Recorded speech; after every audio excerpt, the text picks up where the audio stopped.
बिस्मिल्लाहिर्रहमानिर्रहीम। अस्सलाम वालेकुम। आई होप कि आप सब खैरियत से होंगे।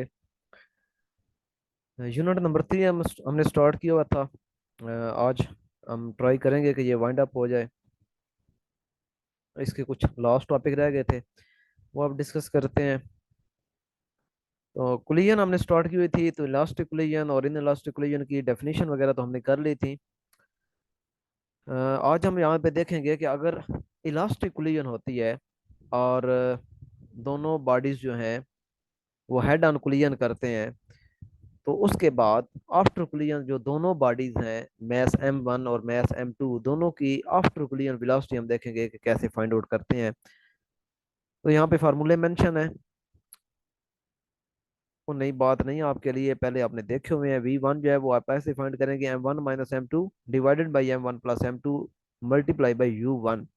ये u1 जो है ये मैस m1 की इनिशियल वेलोसिटी है बिफोर कुलियन, और आगे जो है ये 2m2 का फैक्टर है, और इसके साथ जो वेलोसिटी आपने मल्टीप्लाई करनी है वो वेलोसिटी मल्टीप्लाई करनी है u2 यानी मैस 2 की वेलोसिटी। तो बड़ा आसान है याद रखने के लिए कि मैस 2 है, उसके साथ आपने u2 लगाना है, और ये वाला जो फैक्टर है इसके साथ आपने u1 लगाना है, और इसमें माइनस भी m1 में से m2 माइनस करना है। यानी v1 है तो पहले नंबर पे जो मैस आएगा वो m1 आएगा, और इसके साथ जो वेलोसिटी मल्टीप्लाई करनी है वो u1 करनी है। सिमिलरली दूसरे फैक्टर में आपके पास m2 आ जाएगा, और साथ जो वेलोसिटी मल्टीप्लाई होनी है वो भी u2 होगी। तो इसका उल्ट कर देंगे आप v2, यानी सेकंड जो मैस है, सेकंड बॉडी m2, उसकी वेलोसिटी आफ्टर कोलिजन आप कैसे फाइंड करेंगे, बिल्कुल इसको उल्ट करते हैं। इसमें m1 पहले था तो इसमें m2 पहले आ जाएगा, इधर m2 था तो इधर m1 आ जाएगा, इधर u2 मल्टीप्लाई हो रहा था तो इधर u1 हो जाएगा टोटली, यानी चीजें हमने सारी की सारी रिवर्स कर दी। लेकिन ये याद रखें, ये वाला फार्मूला आप उस वक्त यूज कर सकते हैं जब आपकी कोलिजन मेंशन हो कि इलास्टिक कोलिजन है, या फिर ये मेंशन हो कि हेड ऑन कोलिजन थी। बिलियर्ड बॉल की एग्जांपल दी हुई हो, बिलियर्ड बॉल को हम अमूमन जो है इलास्टिक कोलिजन के तौर पे ही लेते हैं। अदरवाइज फिर आपने वही फार्मूला यूज करना है, law of conservation of momentum वाला। m1v1 m1u1 plus m2u2 is equal to m1v1 plus m2v2। वो फार्मूला आपने यूज करके वैल्यूज निकाल लेनी है। इसके बाद अब डिफरेंट केसेस हम देखते हैं कि डिफरेंट केसेस में हमारे पास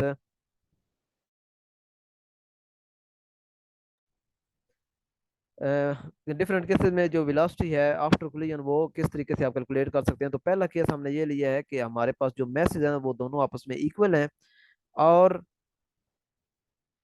जो यहाँ पे कुछ मिस है।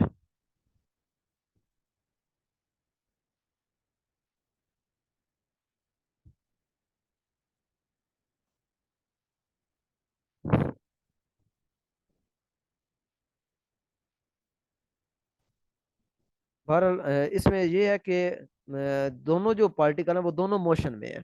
यानी आपका m1 जो है ये भी इस तरह मोशन में है, और आगे की तरफ जा रहा है m2, ठीक है, ये भी मोशन में है। तो जब ये इसके साथ कोलाइड करेगा तो उसके बाद क्या होगा, जो m1 है जिसकी वेलोसिटी पहले u1 थी, वो उसकी आफ्टर इम्पैक्ट जो वेलोसिटी हो जाएगी वो v1 is equal to u2। यानी ये वाली u2 है before collision velocity, after collision m1 जो है ये वाली वेलोसिटी ले लेगा, और आफ्टर कोलिजन जो m2 है वो ये वाली वेलोसिटी ले लेगा u1, यानी वेलोसिटी इंटरचेंज हो गई है। दूसरे केस में ये है कि आपके जो दोनों मैसेज हैं वो अभी स्टिल इक्वल हैं, और एक कंडीशन और है कि जो सेकंड बॉल है वो आपका रेस्ट पे पड़ा हुआ है। पहले केस में दोनों बॉल मूव कर रहे थे, लेकिन अब आपने एक जो बॉल है, सेकंड बॉल है, उसको रेस्ट पे कर दिया, लेकिन मैसेज अभी भी सेम है। फिर क्या होगा, जब वो कोलाइड करेगा तो जो पहला मैच था जो मोशन में था वो रुक जाएगा, और जो दूसरा मैच था जो पहले रुका हुआ था वो u1 वेलोसिटी के साथ आगे मूव करना शुरू कर देगा। यानी जो वेलोसिटी उसको पीछे से मिलेगी वो अटेन कर लेगा, और उसके साथ वो आगे मूव करना शुरू कर देगा। सिमिलरली जो केस 3 है, इसमें ये है कि अगर आपके पास जो सेकंड बॉल है वो ज्यादा हैवी है as compare to first ball के, m2 is very very greater than m1। तो और दूसरी कंडीशन ये भी मेंशन है कि u2 यानी सेकंड बॉल आपका रेस्ट पे भी पड़ा है। ये दो कंडीशन मेंशन है, तो फिर क्या होगा, v1 जो है जो वापस आ जाएगा उसी स्पीड के साथ, क्योंकि उसकी इनिशियल स्पीड जो थी वो बिफोर कोलिजन वो u1 थी, तो आफ्टर कोलिजन भी उसकी जो स्पीड बनी है वो भी u1 ही बनी है, लेकिन साथ माइनस अपीयर हो गया, इसका मतलब है रिवर्स हो जाएगा, वापस आ जाएगा। और ये वैसे इंट्यूटिवली भी आप सोच सकते हैं कि एक बड़ा सा मैस पड़ा हो सामने m2, और उसके साथ जब एक छोटा सा मैस m1 जाके कोलाइड करेगा, तो उसने वापस ही आना है, बेचारे ने क्या करना है उसने। और V2 जो है वो अभी भी जीरो पे है, और ये भी आप समझ सकते हैं कि एक छोटी सी जो मैस है वो जब इतने बड़े मैस से टकराएगा तो इसको क्या फर्क पड़ेगा, ये अभी भी जीरो पे रहेगा, यानी पहले भी रेस्ट पे था सेकंड मैस, और अभी भी रेस्ट पे ही पड़ा है।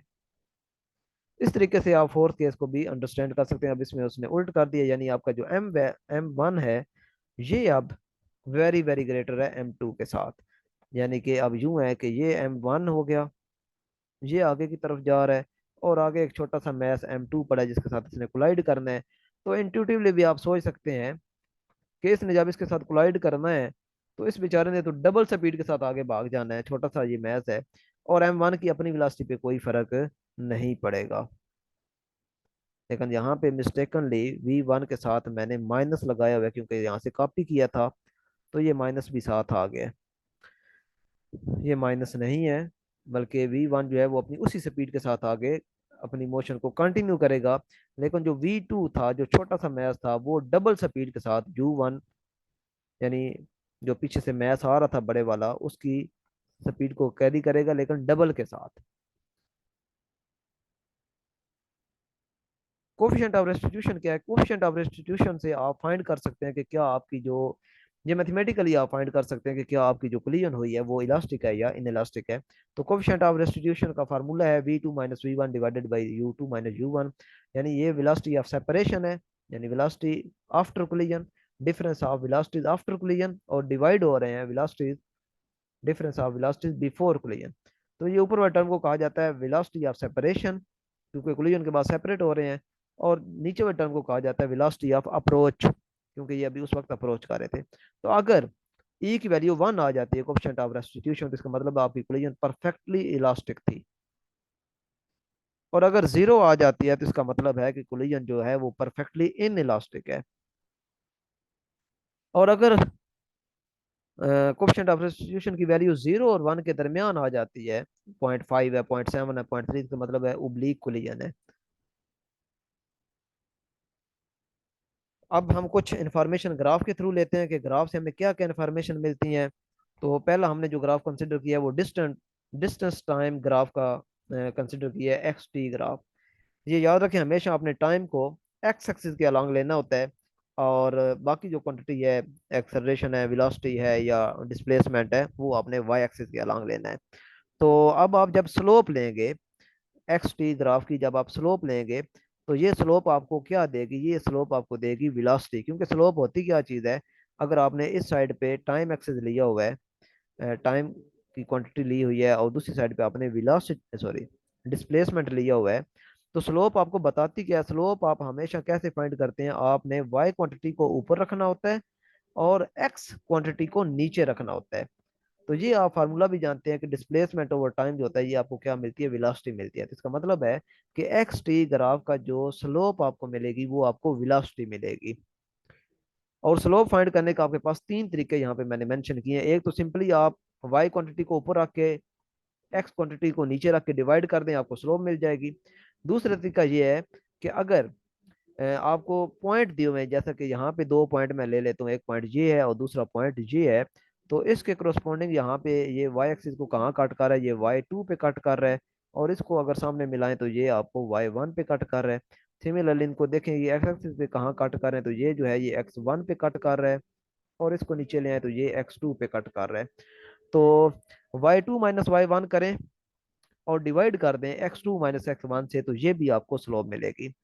स्लोप इसकी तो सीधी सीधी आप स्लोप फाइंड कर सकते हैं। लेकिन अगर कोई ग्राफ आपके पास कुछ इस तरह का ग्राफ है, ये यानी कर्व्ड है, तो आप क्या करेंगे? इसकी स्लोप फाइंड करने का फिर तरीका ये होता है कि आप कोई एक पॉइंट ले लें जिस पॉइंट पे आपने एक्सेलरेशन सॉरी वेलोसिटी की वैल्यू फाइंड करनी है। यहाँ पे वेलोसिटी की वैल्यू अलग होगी, यहाँ पे वेलोसिटी की वैल्यू अलग होगी, यहाँ पे वेलोसिटी की वैल्यू अलग होगी। तो जिस पॉइंट पे आप वेलोसिटी की वैल्यू फाइंड करना चाहते हैं, सपोज मैं इस पॉइंट पे वेलोसिटी की वैल्यू फाइंड करना चाहता हूँ, इस पॉइंट पे, तो आपने इस पॉइंट पे पहले टेंजेंट ड्रॉ करना है। जी। इस टेंजेंट की लेंथ कोई भी हो सकती है, छोटी लेंथ भी हो सकती है, बड़ी लेंथ भी हो सकती है। अब ये जो टेंजेंट आपने ड्रॉ कर लिया, टेंजेंट आपको पता है सिर्फ एक पॉइंट पे कट करने वाली लाइन को आप टेंजेंट कहते हैं। तो अब आपने इसको राइट एंगल ट्राइंगल बनाना है यहाँ पे। जी। ये राइट एंगल ट्राइंगल बन गई। अब आपने इसके y2 भी फाइंड करना है यहाँ से, कि ये y2 कौन सा पॉइंट है, और इसको सीधे इधर मिलाएं तो ये y1 भी आ जाएगा। सिमिलरली यहाँ से आपको x1 मिलेगा, और इसको नीचे आप यहाँ पे लाएंगे तो ये x2 मिलेगा। तो इस तरह के ग्राफ के लिए फिर आपने जो स्लोप फाइंड करनी होती है वो y2 minus y one divided by x2 minus x1 करके आपने स्लोप फाइंड करनी है। बाकी ये जो लाइन आपके पास सीधी नजर आ रही है, इसकी भी स्लोप अगर आपने फाइंड करनी है तो आप कोई से दो पॉइंट ले लें, और उसका आप उसकी राइट एंगल ट्राइंगल बना लें। फर्क सिर्फ इतना है कि इस ग्राफ की जो स्लोप है वो यूनिफॉर्म है, यानी जिस पॉइंट पे मर्जी आप स्लोप लेंगे वो स्लोप सेम होगी। लेकिन ये जो आपका ग्राफ है, ये चूंकि वेरिएबल डिस्प्लेसमेंट का ग्राफ है, इसमें जो डिस्प्लेसमेंट है वो टाइम के लिहाज से यूनिफॉर्मली चेंज नहीं हो रहा, तो लिहाजा इन दोनों की जो स्लोप आएगी वो पॉइंट टू पॉइंट इसके लिए चेंज होगी, इसके लिए सेम रहेगी एट एवरी पॉइंट। ये यूनिफॉर्म स्लोप देगा, यानी वेलोसिटी यूनिफॉर्म देगा, क्योंकि स्लोप जो है वो एक्चुअली किसको बता रही है, वेलोसिटी को बता रही है। इसका मतलब है स्लोप यूनिफॉर्म का मतलब है कि वेलोसिटी भी यूनिफॉर्म है। लेकिन ये जो दूसरे वाला ग्राफ है लेफ्ट साइड पे, इसकी जो स्लोप है वो पॉइंट टू पॉइंट चेंज हो रही है, यानी कि इसकी वेलोसिटी यूनिफॉर्म नहीं है, इसकी velocity point two point change हो रही है। इसके अलावा जो तीसरा तरीका है स्लोप फाइंड करने का ग्राफ के थ्रू, वो है टेन थीटा। यानी अगर आपको ये थीटा मेंशन हो, सिर्फ ये थीटा मेंशन है, तो आप टेन थीटा लेके भी इस ग्राफ की स्लोप फाइंड कर सकते हैं। लेकिन ये वैलिड है सिर्फ और सिर्फ इस तरह की स्ट्रेट लाइन वाले ग्राफ के लिए। यानी आपसे कहा जाता है कि अगर टेन थीटा 30 डिग्री है तो बताएं वेलोसिटी कितनी है। यानी आपसे एक्स टी ग्राफ की एंगल दे दिया जाए कि 30 डिग्री, और आपसे वेलोसिटी का पूछ लिया जाए, तो आपने परेशान नहीं होना, आपने टेन थीटा फाइंड कर लेना है। टेन थर्टी जब आप निकालेंगे तो वो आपको क्या मिलेगी, स्लोप मिलेगी, यानी कि वेलोसिटी मिलेगी। अब अगर वेलोसिटी टाइम आपको ग्राफ दिया हुआ है, यानी एक्स एक्सिस पे आपका टाइम है और वाई एक्सिस पे वेलोसिटी चली गई है, तो फिर अगर आप उस ग्राफ का एरिया फाइंड करते हैं तो वो एरिया आप कैसे लेंगे, आपने वाई एक्सिस की क्वांटिटी को और एक्स एक्सिस की क्वांटिटी को आपस में मल्टीप्लाई कर देना है। यानी वी, क्योंकि वाई एक्सिस पे हमने वेलोसिटी ली हुई है और टाइम एक्सिस पे एक्स एक्सिस पे टाइम लिया हुआ है, तो दोनों को जब मल्टीप्लाई करेंगे तो आपको मिलेगा एरिया अंडर द ग्राफ, और ये इस सेंस में आपको मिलेगी स्पीड। यानी एरिया अंडर द ग्राफ से एक्चुअली आप क्या फाइंड कर रहे होंगे, आप स्पीड फाइंड कर रहे होंगे। और सिमिलरली वेलोसिटी टाइम ग्राफ का जब आप स्लोप लेंगे, यानी वाई क्वांटिटी को ऊपर रखना है और एक्स क्वांटिटी को नीचे रख के जब डिवाइड करेंगे तो वी ओवर टी आपको क्या देगा, एक्सलरेशन देगा। इसके अलावा अभी जो तरीका देखा है कि एक्सलेशन आप टेन थीटा से भी फाइंड कर सकते हैं। यानी अगर आपका आपको एंगल दिया हुआ है, ये ग्राफ का एंगल दिया हुआ है कि 30 डिग्री है, तो आप उसका एक्सलेशन फाइंड कर सकते हैं टेन थीटा का फार्मूला लगा के। प्रोजेक्टाइल मोशन क्या होती है, टू डायमेंशनल मोशन होती है। और ये शॉर्ट रेंज के लिए वैलिड है। ये जितने अब नीचे हम फार्मूले डिराइव करने लगे हैं या लिखने लगे हैं, ये शॉर्ट रेंज के लिए वैलिड होती है, और in the absence of air friction के लिए वैलिड होते हैं। ट्रेजेक्टरी क्या होता है, प्रोजेक्टाइल जो पाथ फॉलो करता है, ये वाला पाथ, इसको ट्रेजेक्टरी कहा जाता है। अब अगर आपने हाइट फाइंड करनी है प्रोजेक्टाइल की, हाइट का मतलब है कि जब आप प्रोजेक्टाइल को इस तरह थ्रो करते हैं, तो ये वाली जो हाइट है, मैक्सिमम डिस्टेंस फ्रॉम दी अर्थ, हालांकि डिस्टेंस तो ये भी है, ठीक है, लेकिन हाइट का मतलब होता है कि आपने जो मैक्सिमम हाइट देखनी है कि अर्थ से मैक्सिमम कितना डिस्टेंस पे है, इसको मैक्सिमम हाइट कहा जाता है। तो इसका फार्मूला है V I square sine square theta over two G. यानी कि जो मैक्सिमम हाइट है वो कितनी चीज़ों पे डिपेंड करी, सिर्फ दो चीज़ों पे, एक वेलोसिटी, इनिशियल वेलोसिटी पे जिससे आपने थ्रो की है, और दूसरा angle of projection, angle of projection पे डिपेंड कर रही है। एंगल ऑफ प्रोजेक्शन आप ज्यादा करेंगे तो हाइट बढ़ जाएगी, सिमिलरली अगर आप वेलोसिटी भी ज्यादा करते हैं तो हाइट इंक्रीज हो जाएगी।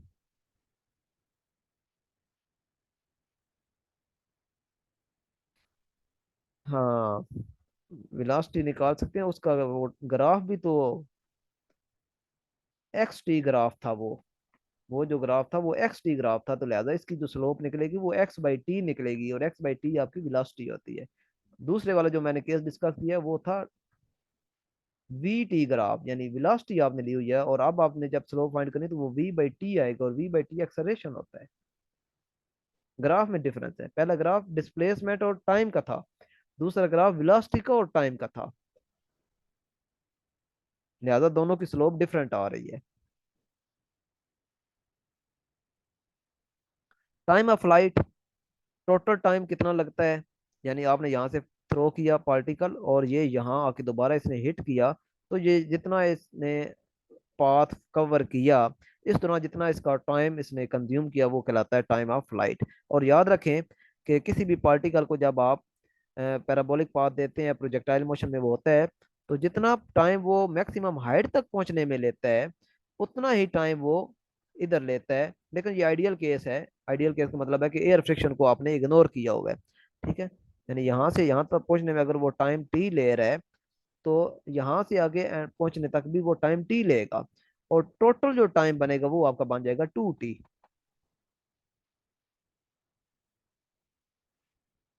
और इसका फार्मूला यहाँ पे गिवन है, 2 vi sin थीटा/g। तो ये जो टाइम ऑफ फ्लाइट है ये भी आपका डिपेंड कर रहा है वेलोसिटी पे, इनिशियल वेलोसिटी पे और थीटा पे। रेंज ऑफ प्रोजेक्टाइल, रेंज का मतलब है कि जो बॉडी है उसने हॉरिजॉन्टल कितना डिस्टेंस कवर किया, ये हॉरिजॉन्टल डिस्टेंस यानी यहाँ से लेके यहाँ तक जमीन पे उसने कितना डिस्टेंस कवर किया, हॉरिजॉन्टल डायरेक्शन या अलॉन्ग एक्स एक्सिस उसने कितना डिस्टेंस कवर किया, इसको आप आर से रिप्रेजेंट करते हैं। इसका फार्मूले दो हैं आपके पास। एक तो आप इससे फाइंड कर सकते हैं, यानी अगर आपको वेलोसिटी का एक्स कंपोनेंट दिया हुआ है और टाइम ऑफ फ्लाइट दिया हुआ है, यहाँ पे जो टी है ये टाइम ऑफ फ्लाइट है, टाइम ऑफ फ्लाइट, क्योंकि ये इसने सारा जो पाथ कवर किया ये टाइम ऑफ फ्लाइट कहलाता है, जितना टाइम लगता है ये टाइम ऑफ फ्लाइट है। तो लिहाजा ये जो टी है ये याद रखिएगा टाइम ऑफ फ्लाइट है। और वी आई एक्स जो है ये वेलोसिटी का हॉरिजॉन्टल कंपोनेंट है, यानी अगर आप इसको एक्सपेंड करें तो ये बनेगा v i x is equal to v i cos theta. जिस तरह एफ एक्स लिखते हैं आप, एफ एक्स क्या होता है, एफ कॉस थीटा, बिल्कुल उसी तरह वी आई एक्स जो है वो होगा वी आई कॉस थीटा। तो इस तरीके से आपका जो रेंज का दूसरा फार्मूला बनता है। ये दूसरा फार्मूला कैसे बना है, इसमें हमने टाइम ऑफ फ्लाइट की वैल्यू भी पुट कर दी है और वी आई एक्स की वैल्यू भी पुट की है, यानी v i x is equal to v cos theta, v i cos theta, ये दोनों वैल्यू हमने लगाई है। तो उसके बाद आपकी जो रेंज का फार्मूला बना है वो ये बना है। तो रेंज भी आपकी देख सकते हैं डिपेंड कर रही है एक तो इनिशियल वेलोसिटी पे और दूसरा एंगल पे। लेकिन याद रखें रेंज आपकी सिर्फ और सिर्फ 0 डिग्री से लेके 45 डिग्री तक बढ़ती है। जब आप 45 डिग्री से मजीद एंगल इंक्रीज करना चाहेंगे, जैसा कि आप 46 पे आना चाहते हैं, आप 50 डिग्री पे आना चाहते हैं, 70 डिग्री पे आना चाहते हैं, तो आपकी रेंज कम होना शुरू हो जाती है। 0 डिग्री से लेके 45 डिग्री तक जैसे जैसे एंगल बढ़ता है वैसे वैसे रेंज बढ़ती है। लेकिन 45 डिग्री पे इसकी रेंज मैक्सिमम हो जाती है। उसके बाद आप फर्दर जब एंगल इंक्रीज करते हैं तो वो रेंज कम होना शुरू हो जाती है। अब कुछ बातें यहाँ पे लिखी हुई हैं जी, याद रखने वाली। ड्यूरिंग प्रोजेक्टाइल मोशन जी ऑलवेज डायरेक्टेड डाउनवर्ड, यानी पूरी प्रोजेक्टाइल मोशन में जो जी है वो हमेशा उसकी डायरेक्शन डाउनवर्ड रहती है, और हमेशा ये नेगेटिव रहता है, चाहे आपका पार्टिकल अपवर्ड फ्लाइट में है चाहे डाउनवर्ड फ्लाइट में है। अपवर्ड फ्लाइट में है तो क्यों नेगेटिव है, इसकी रीजन ये है कि वो जा तो रहा है इंक्रीजिंग एक्सिस की तरफ, लेकिन जो फोर्स ऑफ ग्रेविटी है वो लग रही है नीचे। तो एफ जी जो है फोर्स ऑफ ग्रेविटी चूंकि अपोजिट डायरेक्शन में लग रही है, इस वजह से जो आपका जी है वो नेगेटिव है। लेकिन जब वापस आ रहा है, मैक्सिमम हाइट से वापस आ रहा है यहाँ पे, तो अब अब ये खुद भी नीचे आ रहा है और फोर्स ऑफ ग्रेविटी भी नीचे लग रही है। तो फिर क्यों नेगेटिव है, फिर इसलिए नेगेटिव है क्योंकि अब जो इसकी मोशन है वो डिक्रीजिंग एक्सिस की तरफ हो रही है, इस वजह से अब नेगेटिव होगा। तो लिहाजा ओवरऑल ड्यूरिंग प्रोजेक्टाइल मोशन जी जो है ग्रेविटेशन एक्सेलरेशन वो हमेशा नेगेटिव रहता है, और इसकी वैल्यू तो आपको पता है फिक्स होती है 9.8 मीटर पर स्क्वायर सेकंड, और ये इसकी मैक्सिमम वैल्यू होती है। और कहाँ पे होती है, सरफेस ऑफ अर्थ पे होती है। सरफेस ऑफ अर्थ पे जी की वैल्यू मैक्सिमम होती है। सरफेस से आप ऊपर जाएंगे तो भी इसकी वैल्यू डिक्रीज होती है, सरफेस से आप नीचे जमीन को डग करके नीचे जाएंगे तो भी इसकी वैल्यू डिक्रीज होती है। और जब आप सेंटर ऑफ अर्थ पे पहुंच जाते हैं तो जी की वैल्यू जीरो हो जाती है। लिहाजा वेट जो है बॉडी का वो भी जीरो हो गया, डब्ल्यू is equal to zero at the centre of अर्थ।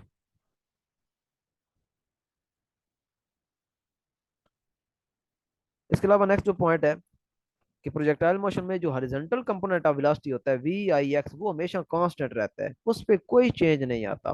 तीसरा पॉइंट, हाईएस्ट पॉइंट पे वर्टिकल वेलोसिटी का कंपोनेंट जीरो हो जाता है। हम समझते हैं कि हमारा जो पार्टिकल है उसने मोमेंटेरली यहाँ पे आके थोड़ा सा स्टॉप किया, रेस्ट किया है यहाँ पे, लेकिन अगर वो रेस्ट किया है तो वो किस वजह से रेस्ट किया है, वो वी आई वाई जीरो होगा, यानी वर्टिकल कंपोनेंट वेलोसिटी का जीरो होगा, लेकिन हॉरिजॉन्टल कंपोनेंट जो है वो कांस्टेंट है। वो जितना यहाँ पे था उतने यहाँ पे है, उतने यहाँ पे है, उतने यहाँ पे है। हर पॉइंट पे जो वी आई एक्स है वेलोसिटी का हॉरिजॉन्टल कंपोनेंट, वो सेम रहता है।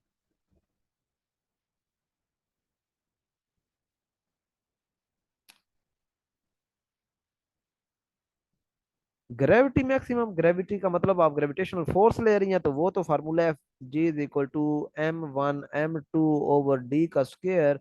तो यहाँ से आप देख सकते हैं कि जितने मैसेज का प्रोडक्ट ज्यादा होगा और जितना उनके सेंटर के दरमियान डिस्टेंस कम होगा, उतनी ग्रेविटी की फोर्स ज्यादा होगी।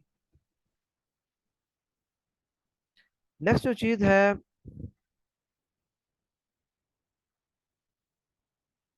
वो पॉइंट नंबर 4 है कि जब आप प्रोजेक्शन करवाएंगे पार्टिकल की, उस वक्त जो काइनेटिक एनर्जी होगी, यानी ये आपका पार्टिकल है और यहाँ पे आपने प्रोजेक्शन करवाया है और यहाँ पे इसकी जो वेलोसिटी है वो वी आई थी, तो लिहाजा इसकी जो काइनेटिक एनर्जी होगी वो 1/2 mv/i² होगी। और जब ये हाईएस्ट पॉइंट पे पहुंच जाएगा, यानी यहाँ पे पहुंच जाएगा, तो अब इसकी वेलोसिटी जो होगी वो आप कैसे फाइंड करेंगे, वो 1/2 mvi x²। स्टार्ट में वी आई सिंपली लिया हुआ है क्योंकि स्टार्ट में दोनों कंपोनेंट आए वेलोसिटी के, वी आई एक्स भी है और वी आई वाई भी है, लिहाजा कलेक्टिवली यहाँ पे सिंपली वी आई लिया हुआ है, यानी इनिशियल वेलोसिटी। लेकिन हाईएस्ट पॉइंट पे चूंकि वी आई वाई जो है वो जीरो हो जाता है, वर्टिकल कंपोनेंट वेलोसिटी का जीरो हो जाता है, और सिंपली हमारे पास हॉरिजॉन्टल कंपोनेंट ऑफ वेलोसिटी रह जाता है, लिहाजा हमने हाईएस्ट पॉइंट के लिए काइनेटिक एनर्जी के फार्मूले में सिंपली यहाँ पे पुट कर दिया वी आई एक्स का स्क्वायर। इसके अलावा अगर आप इसको थीटा की फॉर्म में ले जाएं तो सिंपली आपने वी आई एक्स की वैल्यू निकाल लगा देनी है। वी आई एक्स की वैल्यू है वी आई कॉस थीटा, मैंने सिंपली ये लगा दी है। तो आपके पास काइनेटिक एनर्जी का एक नया फार्मूला बन गया, लेकिन ये कब वैलिड है, ये हाईएस्ट पॉइंट के लिए वैलिड है जहाँ पे vertical component of velocity zero हो जाता है। इसके बाद छठा point, angle between velocity v and acceleration a। हम डिफरेंट पॉइंट पे देखते हैं कि एक्सेलरेशन ए, खैर एक्सेलरेशन ए तो नहीं होगा, यहाँ पे एक्सेलरेशन जी होगा, क्योंकि जो प्रोजेक्टाइल मोशन होती है ये under the action of gravitation acceleration होती है, लिहाजा तो ए लिख लें, जी लिख लें, कोई फर्क नहीं पड़ता। अब हम इसका देखते हैं कि वेलोसिटी और एक्सेलरेशन के दरमियान डिफरेंट पॉइंट पे एंगल क्या होता है। तो हम पहला पॉइंट ए ले लेते हैं यहाँ पे at the point of projection, और दूसरा at the point of maximum height, और तीसरा पॉइंट जब ये दोबारा अर्थ को कट करता है, स्ट्राइक करता है, हिट करता है। तो ये हमारी वेलोसिटी हमने ये ली, ठीक, और ये एंगल बना थीटा। और हमें ये पता है कि ग्रेविटेशनल जो एक्सेलरेशन है वो हमेशा डाउनवर्ड होता है, हमेशा डाउनवर्ड। तो जरा देखें एंगल क्या बन रहा है दोनों के दरमियान, ये टोटल एंगल बन रहा है दोनों के दरमियान, और ये ग्रेटर देन 90 है।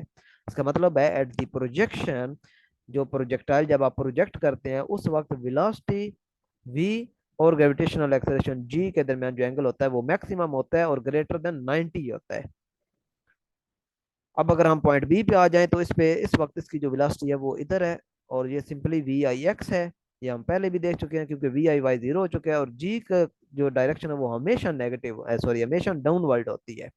ये हमने पहले पॉइंट में डिस्कस कर दिया। तो अब आप देख सकते हैं कि वेलोसिटी और ग्रेविटेशन एक्सेलरेशन जी के दरमियान जो एंगल बन रहा है वो एग्जैक्टली 90 बन रहा है।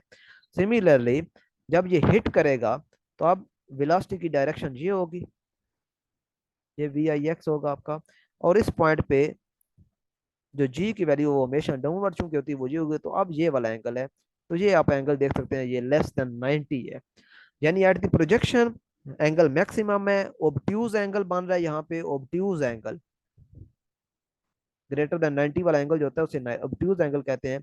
और मैक्सिमम हाइट पे जो एंगल बन रहा है वेलोसिटी और ग्रेविटेशन एक्सेलरेशन के दरमियान वो 90 बन रहा है, राइट एंगल बन रहा है। और जब हिट करता है ग्राउंड को तो उस वक्त ग्रेविटेशन एक्सेलरेशन और हॉरिजॉन्टल कंपोनेंट ऑफ वेलोसिटी, या हॉरिजॉन्टल को छोड़ें आप इस यहाँ पे दोनों कंपोनेंट भी इन्वॉल्व करें तो भी एंगल जो बन रहा है वो लेस देन 90 बन रहा है, यानी एक्यूट एंगल बन रहा है, यहाँ पे एक्यूट एंगल बन रहा है। तो ये डिफरेंट एंगल हो गए। आपकी जो रेंज होती है वो कब मैक्सिमम होती है, वो 45 डिग्री पे होती है, ये पहले हम बात कर चुके हैं। इसके अलावा जो कम्प्लीमेंट्री एंगल्स होते हैं, कम्प्लीमेंट्री एंगल्स वो होते हैं जिनका सम 90 होता है। लेकिन ये दो एंगल होते हैं, two angles, two angles, three four नहीं हो सकते, टू एंगल्स वो सम इज 90, उनको कम्प्लीमेंट्री एंगल कहा जाता है। तो कम्प्लीमेंट्री एंगल के लिए जो रेंज होती है वो सेम होती है, जैसा कि मैंने एग्जांपल दी हुई है कि आप 35 डिग्री और 55 डिग्री को आप ऐड करें तो ये 90 डिग्री बन जाता है। इसका मतलब है ये दोनों आपस में क्या कहलाएंगे, कम्प्लीमेंट्री एंगल कहलाएंगे, लिहाजा इन दोनों के लिए जो रेंज है वो सेम होगी। यानी आप 35 डिग्री के लिए जो रेंज फाइंड करेंगे वही रेंज होगी 55 डिग्री के लिए भी। 11 पॉइंट, स्टार्ट में जब आप एंगल इंक्रीज करते हैं तो हाइट और रेंज दोनों बढ़ते हैं। यानी जीरो से आपने एंगल को इंक्रीज करना शुरू किया, 1 2 3 4 5 और कहाँ तक पहुंच गए, 45 डिग्री तक। तो जीरो से लेके 45 डिग्री तक हाइट और रेंज दोनों इंक्रीज होते हैं। लेकिन जैसे ही आप 45 डिग्री से एंगल को फर्दर इंक्रीज करते हैं तो हाइट तो इंक्रीज होती रहती है लेकिन आपकी जो रेंज है वो डिक्रीज होना शुरू हो जाती है। तो इसका मतलब ये है कि जो रेंज है वो 45 डिग्री पे मैक्सिमम होती है, लेकिन जो हाइट होती है वो with the increase in angle वो इंक्रीज होती रहती है। If air friction taken into account the range and height are shorter, यानी अगर आप हवा की रगड़ को, फ्रिक्शन को इग्नोर कंसिडर करते हैं तो फिर जो रेंज है और हाइट है वो दोनों ही कम हो जाएंगी। यानी अगर आइडियल केस में हम ड्रा करें तो आपकी शायद रेंज और हाइट कुछ ऐसे बनेगी, लेकिन रियल केस में यानी एयर फ्रिक्शन को जब आप कंसिडर कर रहे होंगे तो फिर आपकी जो रेंज और हाइट है वो कुछ ऐसे बनेगी। ये हाइट और रेंज दोनों कम होंगे। नेक्स्ट जो पॉइंट वो लिख रहा है वो कह रहा है जी कि when a body just dropped, यानी ये बॉडी आपने पकड़ा हुआ है, जस्ट ड्रॉप, जो चीज जस्ट ड्रॉप की जाती है वो सीधी नीचे आती है। तो अगर कोई बॉडी आप जस्ट ड्रॉप करते हैं या थ्रोन हॉरिजॉन्टली, यानी इसको आपने यहाँ हॉरिजॉन्टल फेंक दिया, सीधा इधर फेंक दिया, ये आप किसी छत पे चढ़े हुए थे, तो दो केस हैं। पहला केस कि आपने उसको सिर्फ यूं ड्रॉप कर दिया नीचे, दूसरा ये कि आपने बिल्कुल अपने जहाँ आप खड़े थे वहां सीधा इधर की तरफ फेंक दिया। तो क्या कहता है, फ्रॉम द सेम हाइट, यानी अगर सेम हाइट पे खड़े होके आप किसी बॉडी को जस्ट ड्रॉप करते हैं या हॉरिजॉन्टल डायरेक्शन में आप उसे थ्रो करते हैं तो क्या होगा, it would reach the ground eight same time. ये बड़ी शॉकिंग बात है, यानी अगर ये ग्राउंड है और ये इधर से होके यूं आएगा, तो वो कह रहा है कि चाहे आप जस्ट ड्रॉप करें चाहे आप इधर सीधा फेंकें, अब इसने इतना सा डिस्टेंस कवर करना है और इसने ये सारा डिस्टेंस कवर करके आना है। वो कहता है दोनों एक ही वक्त में पहुंचेंगे, दोनों सेम टाइम लेंगे, यानी ये वाला टाइम और ये वाला टाइम जो है वो बराबर होगा। और ये मैंने आपके लिए बतौर असाइनमेंट छोड़ दी है कि ये आपने प्रूव करना है कि वाकई जब इस हाइट पे आप खड़े होकर इसको जस्ट ड्रॉप करेंगे तो ये वाला जो टाइम है और ये वाला जो टाइम है ये दोनों बराबर होंगे। ये मैथमेटिकली आपने कैलकुलेट करना है। हाइट और रेंज के दरमियान रिलेशनशिप क्या है, 4h = r tan थीटा, ये है जी रिलेशनशिप। और ये डिराइव आपने खुद करना है, ये आपकी असाइनमेंट है। हाइट का फार्मूला भी ऊपर दिया हुआ है, रेंज का फार्मूला भी ऊपर दिया हुआ है। बस आपने कोई एंगल्स की सेटिंग करनी है, साइन को और कॉस को मिला के टेन बनाना है, ठीक है, क्योंकि ये देखें टेन बना हुआ है यहाँ पे। तो जबकि ऊपर जो फार्मूले हमने देखे उनमें तो साइन और कॉस इन्वॉल्व है। तो ये आपने कुछ सेटिंग करके ये रिलेशनशिप बनाना है, ये आपकी असाइनमेंट है। इसके अलावा नेक्स्ट जो चीज़ इंपॉर्टेंट है वो ये है कि हाइट और रेंज आपस में इक्वल हो जाते हैं कब, जब एंगल 76 डिग्री होता है।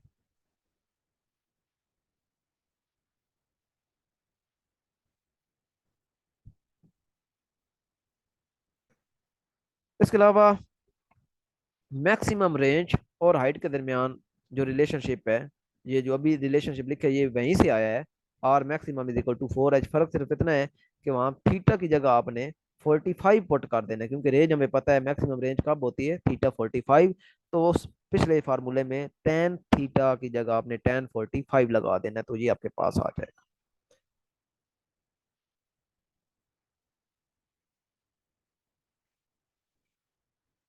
ये भी असाइनमेंट थी लेकिन मैंने खुद ही बता दिए, लेकिन आपने ये लाजमी प्रूव करना है। ये बतौर असाइनमेंट आपका, ये असाइनमेंट है। ठीक है जी।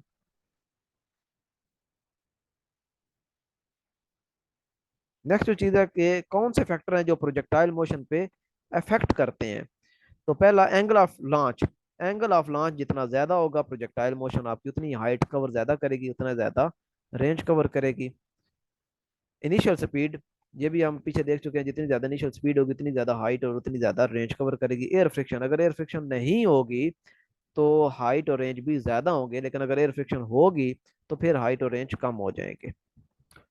इसके अलावा जो नोट है वो ये है कि जो प्रोजेक्टाइल मोशन होती है वो एक्चुअली कम्बिनेशन होता है दो इंडिपेंडेंट मोशन का, दो इंडिपेंडेंट मोशन का, यानी आपस में इनका कोई ताल्लुक नहीं है, एक दूसरे के ऊपर इनका कोई डिपेंडेंस नहीं है। वो कौन सी है दो इंडिपेंडेंट मोशन? पहली मोशन है आपकी इनर्शिया ड्यू टू इनर्शिया, क्योंकि आपने तो बॉडी को ऊपर फेंका था, यूं सीधा फेंका था, तो इनर्शिया कहता है कि भाई मुझे सीधे ही जाने दो। और दूसरी इंडिपेंडेंट मोशन किस वजह से हो रही है? Due to action of gravity. ये ऊपर जाना चाहता है सीधा, लेकिन ग्रेविटी कह रही है कि नहीं बेटा नीचे आओ, तो ये इस तरह कर्व पाथ फिर बनता है।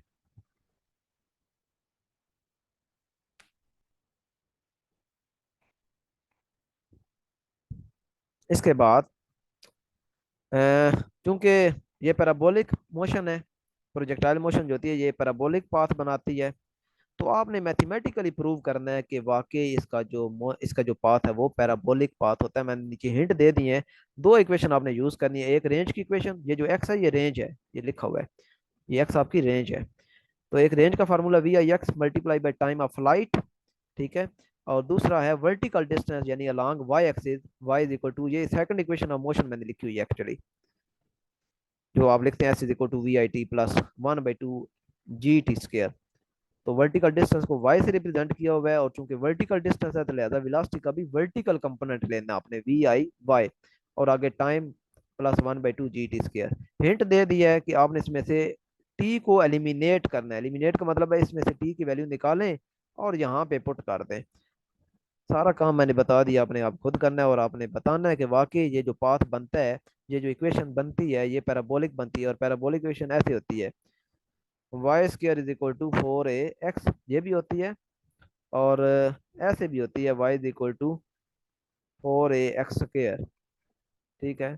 या सिंपल ये है कि आपका जो एक पैरामीटर है वो लीनियर होगा और दूसरा पैरामीटर जो है वो आपका क्वाड्रेटिक होगा।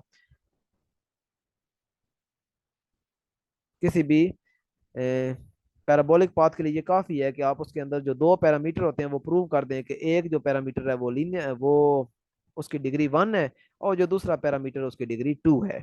ये काफी होता है। यहाँ पे बड़ी मजे की बात लिखी है जी, body carry a projectile motion if it is projected with velocity less than 7.9 kilometre पर सेकंड, यानी जब तक आप बॉडी को 7.9 किलोमीटर पर सेकंड की इनिशियल स्पीड से कम की वेलोसिटी से फेंकते हैं तब तक वो प्रोजेक्टाइल मोशन में होता है। लेकिन जैसे ही आप उसको 7.9 किलोमीटर पर सेकंड की वेलोसिटी दे देते हैं, इनिशियल वेलोसिटी वी आई, या इससे ज्यादा दे देते हैं, तो फिर वो प्रोजेक्टाइल मोशन को एग्जीक्यूट नहीं करेगा, बल्कि फिर वो क्या करेगा? वो ऑर्बिटल मोशन करेगा, वो जमीन के गिर्द यूं घूमना शुरू कर देगा।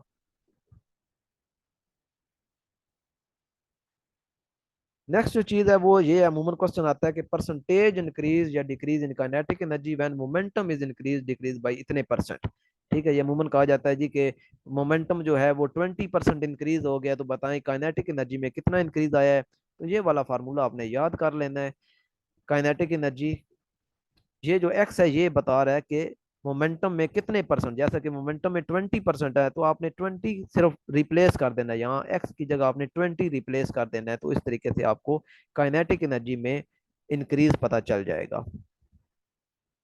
और नेक्स्ट ये है कि अगर काइनेटिक एनर्जी इतने परसेंट इंक्रीज हो तो मोमेंटम जो है वो कितना इंक्रीज होगा। ठीक है, तो इसके लिए ये वाला फार्मूला है, इसमें आपने पुट कर देना, जैसे कि यहाँ पे दिया हुआ कि काइनेटिक एनर्जी जो है वो 21% इंक्रीज हुई है, और वो चाहता है कि हमें बताएं कि मोमेंटम कितने परसेंट इंक्रीज हुआ है। तो आप जस्ट एक्स की जगह 21 लगा दें, 21 लगा दें बस, बाकी इसको आपने सॉल्व आउट कर लेना है, और इस तरीके से आपके पास परसेंटेज में मोमेंटम आ जाएगा। अगर इंक्रीज है तो प्लस का साइन यहाँ पे आएगा, ये वाला, और अगर डिक्रीज का है तो फिर प्लस नहीं, बल्कि ये नीचे वाला जो माइनस का साइन है ये वाला आएगा। तो ये था जी आज का सेशन। इसका वैसे प्रूफ है, वो मैंने लेफ्ट कर दिया है फॉर योर प्रैक्टिस। ये आपने प्रूव करना है कि किस तरीके से ये दोनों चीजें आई हैं।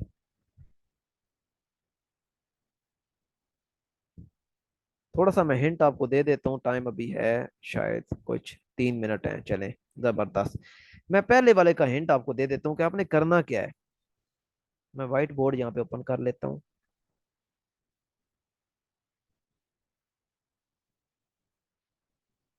आपने करना ये है कि आपने पहले लेनी है kinetic energy initial. Kinetic energy initial जो है वो आपकी आएगी Pi² ओवर 2m। फिर आपने लेनी है काइनेटिक एनर्जी फाइनल, वो आ जाएगी Pf² over 2m।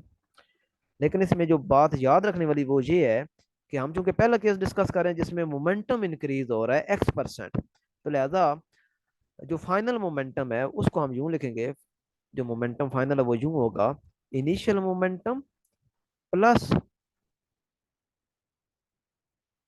x% of Pi। यानी इनिशियल मोमेंटम का x%, वो 20% भी हो सकता है, 30% भी हो सकता है, ठीक है। और इस तरीके से आपका जो पी एफ बन जाएगा वो पी एफ आपका बनेगा, पी आई कॉमन ले लें, पी आई कॉमन लें तो अंदर आ जाएगा 1 + x%। ये अब यहाँ पे मैं दोनों साइन लेने लगा हूँ कि इंक्रीज के लिए प्लस हो जाएगा और डिक्रीज के लिए यहाँ पे नीचे माइनस हो जाएगा। अब चूंकि हम देखना चाहते हैं कि मोमेंटम के इंक्रीज करने से काइनेटिक एनर्जी पे क्या फर्क पड़ता है, तो लिहाजा काइनेटिक एनर्जी में चेंज फिर हम यूं देखेंगे, kinetic energy final minus kinetic energy initial. और ये हमेशा जो चेंज देखी जाती है ये काइनेटिक, ये इनिशियल अमाउंट के हिसाब से देखी जाती है। तो ऊपर सारी वैल्यू हमारे पास आ चुकी है, के ई एफ माइनस के ई आई ओवर के ई आई। तो के ई एफ की वैल्यू आपके पास ये है, यानी पी एफ का स्क्वायर ओवर 2m, और आगे माइनस के ई आई, ये आएगा पी आई का स्क्वायर ओवर 2m। ये ऊपर न्यूमिनेटर में आ जाएगा और डिनोमिनेटर में आपका पास आ जाएगा के ई आई, यानी पी आई का स्क्वायर ओवर 2m। ये आ गया। अब पी एफ की वैल्यू लगा दें, ये पी एफ की वैल्यू आई हुई थी, ये पी एफ की वैल्यू आई है, ये आप लगा दें। ये जब आप लगाएंगे तो आपके पास आएगा Pi/1 ±x% और ऊपर स्क्वायर माइनस आगे Pi² ओवर 2m जैसा लिखा हुआ है। इसमें से अब आपने पी आई का स्क्वायर जो है वो कॉमन ले लेना है, और डिनोमिनेटर में 2m दोनों के साथ आ रहा है, ये भी आपने कॉमन ले लेना है। और इस तरीके से Pi² यहाँ से भी कॉमन, Pi² यहाँ से भी कॉमन, डिनोमिनेटर से 2m भी कॉमन, ये सारी की सारी रकम इससे कट जाएगी और ऊपर आपके पास रह जाएगा सिंपली 1 ± x% का स्क्वायर -1 रह जाएगा सिंपली। अब ये स्क्वायर आपने ओपन कर लेना है, जैसे a+b का स्क्वायर ओपन करते हैं उस तरीके से आपने ओपन कर लेना है। तो बाकी जो मैंने प्रूव किया वो आपके सामने आ जाएगा, और इसी तरीके से आपने दूसरे वाला भी करना है, इसी चीज को आपने प्रोसीड करना है। तो ये आपके